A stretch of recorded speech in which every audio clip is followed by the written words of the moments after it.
안녕하세요. 두아들 아빠입니다. 잘 올라가던 코인들이 다시 주춤해지니까 여기저기서 또 조롱과 악재 기사들이 쏟아지는데요.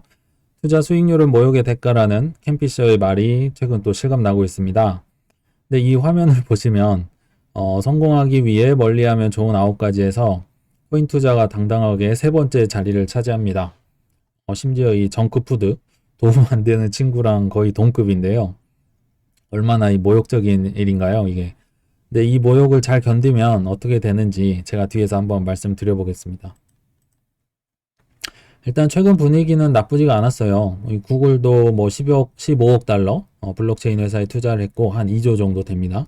그리고 삼성은 1조 3천억 정도 투자를 했고 또 최근에 블랙락도 뭐 기관과 나라들, 중앙은행들 대상으로 비트코인 스팟 현물을 판다 뭐 이런 기사까지 있었는데 뭐 분위기가 너무 좋았죠. 심지어 이 IT 공룡들의 이제 비트코인 관련 투자들은 예전에 제가 글에서도 언급했듯이 굉장히 호재라고 말씀을 드렸는데 이게 뭐 평상시나 아니면 상승기에 이런 게 터졌다면 엄청나게 올랐을 텐데 지금은 뭐 무슨 말을 해도 안 오르는 분위기고 지금 뭐 경기 침체 분위기니까 굉장히 박앤세일 분위기라서 뭐 무슨 말을 해도 안 오르니까 이제 뭐 거의 이제는 말할 수 있다 분위기로 다 고백을 하고 있는 거예요. 왜냐하면 예전에는 뭐 정부 규제도 있고 하니까 이런 투자를 하더라도 좀 쉬쉬하고 뭐 사실이 아닌데요. 뭐 이런 식으로 얘기를 했는데 기회는 이때다 하고 이제 다 발표를 해버리는 거죠. 이 알파벳, 뭐 구글이죠. 뭐 블랙락, 모건 스탠리, 삼성, 골드만삭스, 마이크로소프트, 페이팔 다 뭐 근데 쓰리 쿠션 투자예요. 참고로 비트코인에 직접 투자를 할 수 없으니까. 근데 이제 그걸 이제 블랙락이 직접 할 수 있다고 얘기를 한 거고요. 그래서 보시면 뭐 데퍼랩스, 플로우랑 연관된 기업도 있고 디지털 커런시 그룹, 뭐 서클사, FTX 등등 뭐 좋은 기업들을 많이 이제 투자를 많이 이미 한 겁니다. 했음에도 불구하고 코인이 오르지 않아서 그냥 넘어가는 분위기다. 분위기는 너무 좋지 않다. 이런 얘기를 드리고요. 그러니까 이제 뭐 이런 분들 신났죠.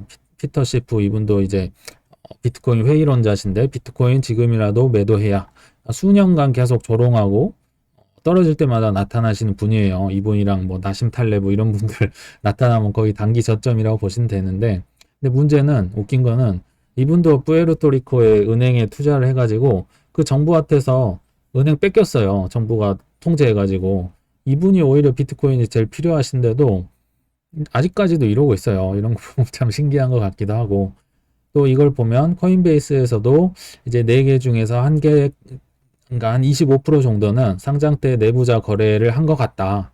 왜냐면 한 상장 발표 250시간 전부터 갑자기 거래량이 엄청 늘고 비정상적으로 거래량이 늘었다. 그래서 이게 내부자 거래에 노출됐다. 이런 기사도 이제 뜨면서 온갖 악재 기사들이 뜨는데 근데 참고로 제 생각에 이런 건 막을 수가 없는 것 같아요. 상장 사실을 알게 되면 이거를 뭐 시스템적으로 막으면 좋은데 뭐 삼촌, 뭐 친척, 뭐 사촌 동생한테 하라고 하는데 이걸 어떻게 잡을 수 있을까? 제가 볼 땐 쉽지 않다. 근데 어찌됐든 이런 악재 기사들이 메들리로 지금 나오고 있고요. 또 지금 계속 나오는 게 토네이도 캐시죠. 들어보셨겠지만 이게 쉽게 말하면 이 태생 자체가 그 자금 세탁해주는 서비스예요. 예를 들면 이더리움을 몇 개 주면 토네이도 그러니까 태풍에 갈아 넣어서 이제 익명성으로 그러니까 아무도 모르게 이게 잘게 쪼개서 다시 나눠준다. 뭐 이런 개념이에요. 근데 이게 문제는 이게 뭐 호시절이든 평상시에도 원래 있었던 건데 이제서야 나타나고 이제서야 제재를 하고 있다. 저는 이것도 참 놀라운 것 같아요. 어디서 조용히 있다가 이거 누가 토네이도 캐시가 있는지 아셨나요? 다 몰랐잖아요. 근데 갑자기 이제 악재가 또 뜸하니까 이제서야 나타나서 슬그머니 이런 게 있다더라. 그리고 규제를 한다더라. 뭐 차단 다 했다더라. 뭐 이런 식으로 나오고 있고 참 또 신기한 악재여서 타이밍이 절묘해서 가져와 봤습니다. 그리고 제가 이제 잠깐 부동산 얘기로 넘어갈 텐데요. 왜냐면 부동산도 지금 우리랑 똑같은 조롱과 시련의 계절을 겪고 있어요. 제가 이제 뭐 세종이나 광교나 이런 쪽 관심이 좀 있어서 기사들을 살펴봤는데요. 세종은 이제 11억 하던 아파트가 2년 만에 뭐 7억에서 6억 5천까지 떨어졌다. 뭐 이게 기사 내용입니다. 그러니까 이제 댓글들 한번 보시면 11억 같은 소리 하고 있네. 기다려봐라. 2억 갈겨. 뭐 원래 2억짜리야. 뭐 세종이 뭐가 있냐. 뭐 이런 식으로 댓글이 엄청 안 좋게 달리고 있어요. 근데 반대로 얘기를 해보면 2억 3억 갔거든요. 실제로 분양가 허허벌판일 땐 2억 3억이었던 걸로 저도 기억하는데 이게 왜 11억까지 갔는지를 생각을 해보면 좋을 것 같아요. 물론 이제 기대감이란 것도 있죠. 뭐 각 정부가 부처가 내려오고 뭐 국회의사당이 생기고 뭐 그런 것까지는 이제 기대감인데 실제로도 이제 아파트들이 새 걸로 쭉쭉쭉 생기는 데다가 상권이 생기고 뭐 아까 말씀드린 부처, 국회의사당, 뭐 중앙공원, 뭐 이게 너무 잘 갖춰진 거죠. 이미 갖춰졌습니다. 그러니까 이렇게까지 오를 수 있었던 거예요. 그러니까 지금 비록 하락세가 가파르지만 나중에 다시 오를 때도 이렇게 많이 급하게 떨어진 것들이 결국 많이 회복할 것이다. 왜냐하면 그만큼 살기 좋은 곳이니까 많이 올랐다고 보시면 될 것 같아요. 뭐 광교도 마찬가지고요. 광교도 거의 이 금액만 틀렸지 똑같습니다. 뭐 30억 하던 아파트 뭐 2년 만에 이제 뭐 5억인가 7억인가 빠졌다. 그래서 뭐 또 뭐 30억 같은 소리 하고 있네. 뭐 6억 갈 겸. 또 진짜 기사가 이런 식이에요. 댓글도 그렇고. 광교도 역시 똑같습니다. 그래서 이제 저는 이제 광교까지는 아니고 광교 가기 하나 전에 이제 상현역 얘기도 한번 드려볼까 하는데요. 왜냐면 여기는 제가 이제 집 알아보면서 예전에 실제로 알아봤던 곳이거든요. 17년쯤에 제가 광교 상록 자이라고 해서 이 상현역 신분당선 그러니까 양재 쪽을 한 번에 가야 돼서 이쪽을 알아봤었는데요. 이때 여기도 세종이랑 똑같아요. 허허벌판이었고 아무것도 없었어요. 그래서 여기 아파트가 뭐 2.7억인가 분양이 됐었어요. 뭐 공무원 아파트 해가지고 그것도 이거는 30평도 아니에요. 이거는 2.24평형인데 거기가 제가 알아볼 때가 한 4억 정도 했어요. 그러니까 3.7억은 금매였죠. 근데 여기에도 저는 사고 싶긴 했는데 제가 사실은 경험도 없고 초짜고 돈도 없고 해가지고 요거를 이제 그냥 부침만 삼키고 사질 못했던 이런 기억이 있어요. 근데 이때 당시도 엄청난 악성 댓글이 많이 달렸었어요. 무슨 뭐 이 시골에 역 하나 생긴다고 무슨 뭐 사억 그런 기사들 엄청 많이 생겼었거든요. 근데 저는 왜 여기가 오를 거라 생각을 했냐면 일단 여기 생기면 강남을 한 번에 갈 수 있고 여기가 상권이 엄청나게 생겼어요. 없던 곳이었는데 그리고 여기 초등학교, 중학교, 고등학교가 다 가까워요. 근데 여기 위치가 여기잖아요. 그럼 얼마나 뭐가 다 편리하게 이용을 할 수 있나요? 그래서 결국은 지금 여기 보시면 13.5억 써 있거든요. 이 4억도 뭐 비싸다고 크크크 달렸는데 이제 뭐 지금은 좀 떨어졌겠죠. 9억, 10억으로 떨어진 걸로 알고 있어요. 24평짜리가. 근데 그럼에도 남들 떨어진 데보다는 뭐 이런 데보다는 훨씬 덜 떨어지겠죠. 그래서 이런 경험이 저도 있어서 그러니까 엄청난 조롱과 시련을 많이 붙는 아파트일수록 거기가 좋은 곳이다. 광교 중앙역도 마찬가지고 S클래스도 조롱이 많이 달리면 결국은 회복기에 가장 먼저 빨리 회복한다. 요 얘기를 제가 드리고 싶어서 부동산도 얘기도 한번 해봤습니다. 다시 코인으로 넘어와서 이렇게 이제 뭐 호재 할아버지가 와도 안 오르는 상황임에도 불구하고 뭐 EU라든지 여러 국가에서는 또 코인을 아직도 규제를 심하게 하려는 움직임이 있어요. 그러니까 뭐 꺼진 불도 다시 보자, 뭐 불조심, 뭐 이런 느낌으로 혹시 살지도 모르니 일단 잠그고 보는 이유라고 제가 표현은 했는데 EU에서도 은행의 암호화폐 보유량을 제한하는 법안을 상정을 합니다. 이게 BIS 그 국제결제은행이 하는 거랑 별도로 EU에서 또 새로운 걸 하는 거예요. 근데 똑같은 내용입니다. 은행의 자산의 1% 미만만 코인에 투자하세요.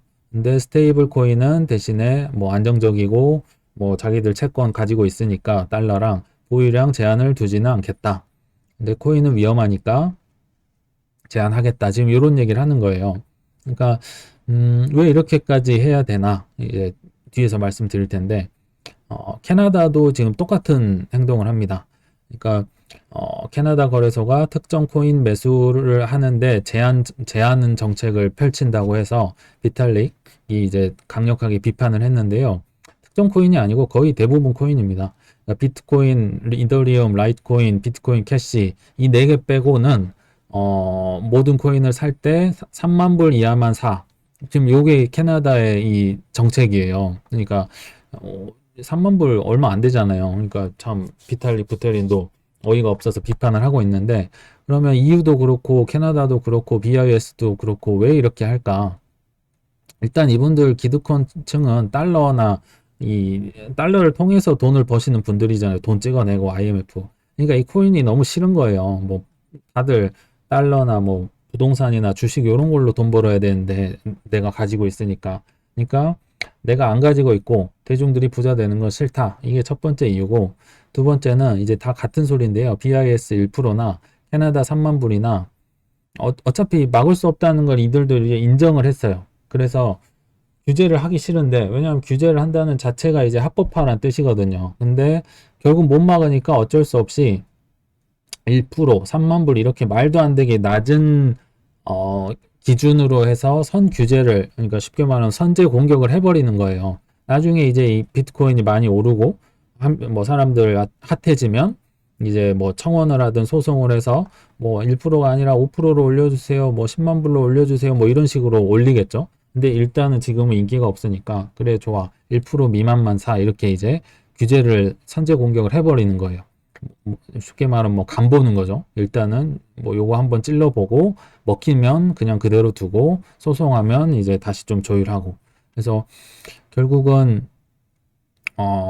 이 코인 시장이 많이 오를 것이기 때문에 선제 공격을 당하고 있다, 이렇게 보시면 될 것 같아요. 그럼 이제 코인이 너는 무슨 기준으로 무슨 근거로 자꾸 오르냐고 하냐. 워런 버핏이 이런 말 했잖아요. 자본 시장을 믿으라고. 돈이 인센티브가 되면 사람들은 각종 창의력과 뭐 모든 기술력을 동원해서 없던 막 자동차를 만들고 비행기를 만들고 우주를 가고 한다니까요. 그러니까 이 시장을 믿어라. 특히나 코인 쪽은 어마무시하다, 생태계가. 또 거기에 합당한 기사를 하나 가져왔는데요. 대형 증권사들이 내년 상반기에 드디어 코인 거래소를 우르르 설립을 하기로 했다고 오늘 오후 기사에 나왔습니다.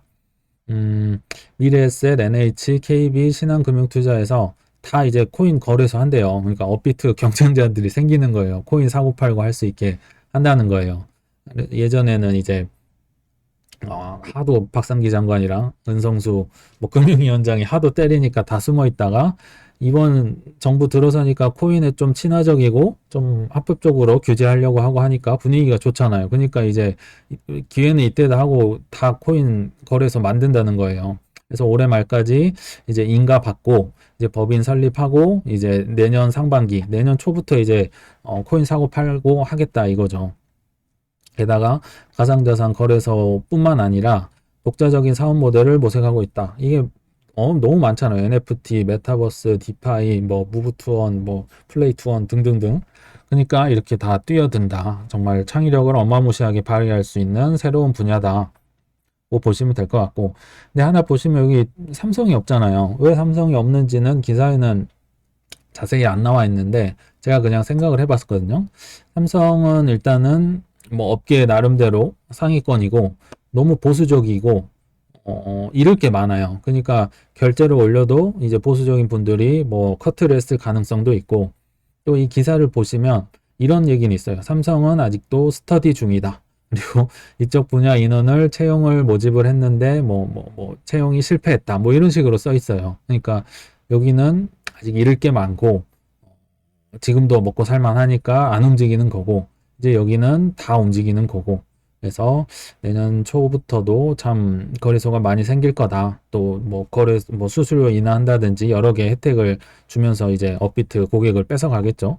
한번 지켜보시면 좋을 것 같고, 또 어떤 식으로든 생태계가 발전을 할 거라고 얘기를 드렸는데 뭐 아시겠지만 별의별 게 다 나왔어요. 그러니까 요새는 X2On이라고 하거든요. 경험을 해서 뭔가를 하면 이제 코인을 주는. 여기 플레이 투원, 여기는 뭐 그 게임하는 곳. 이거 무브 투어는 운동하면 코인 주는 곳. 드라이브 투어는 운전하면 코인 주고. 여기는 크리에이트 투원, 뭐 만들면 돈 주고. 여기는 리드 투원, 그러니까 뭐 리뷰 쓰고 이러면 마케팅하면 돈 주는 거, 코인 주는 거.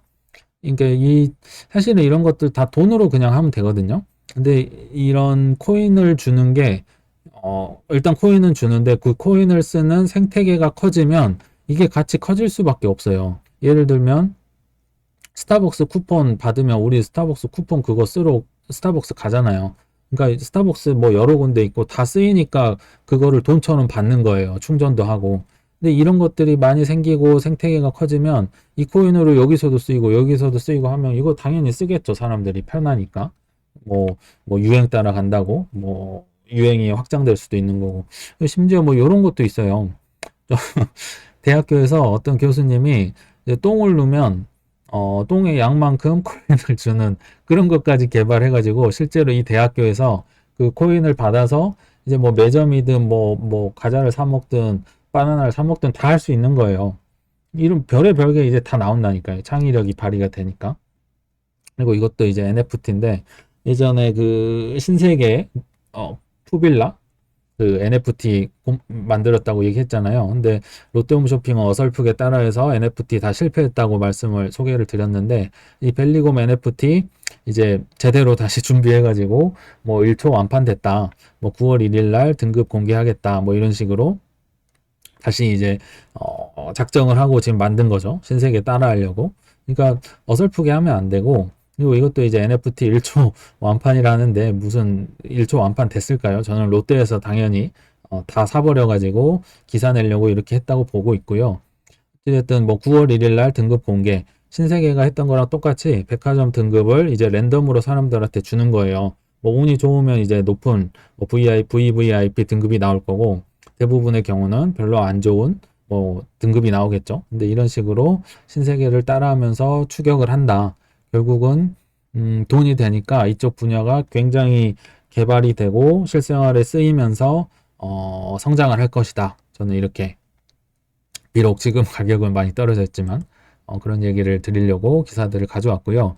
결론입니다. 이제 실패랑 조롱을 엄청 당해도 확신이 있는 자산을 모아가자.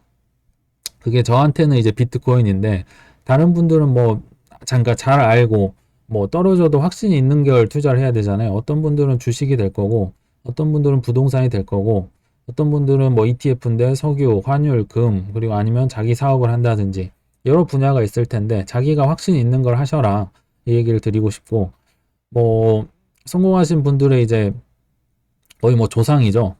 부자 아빠 가난한 아빠로 로버트 기요사키가 이제 1세대 이런 부자가 되셨던 것 같고 실패를 많이 하셨다가 부동산과 자기 사업으로 성공을 하셨죠.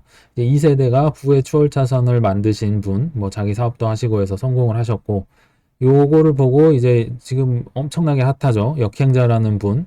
이분이 이제 부의 추월차선을 보고 말투도 약간 비슷합니다. 글도 내용이 약간 비슷한데 어쨌든 이분도 자수성가를 하시고 뭐 연쇄 창업마 창업을 엄청 했다가 엄청 실패를 하셨나 봐요. 그래서 실패를 엄청 하셨는데 결국 자수성가해서 성공하셨다. 굉장히 핫하시다.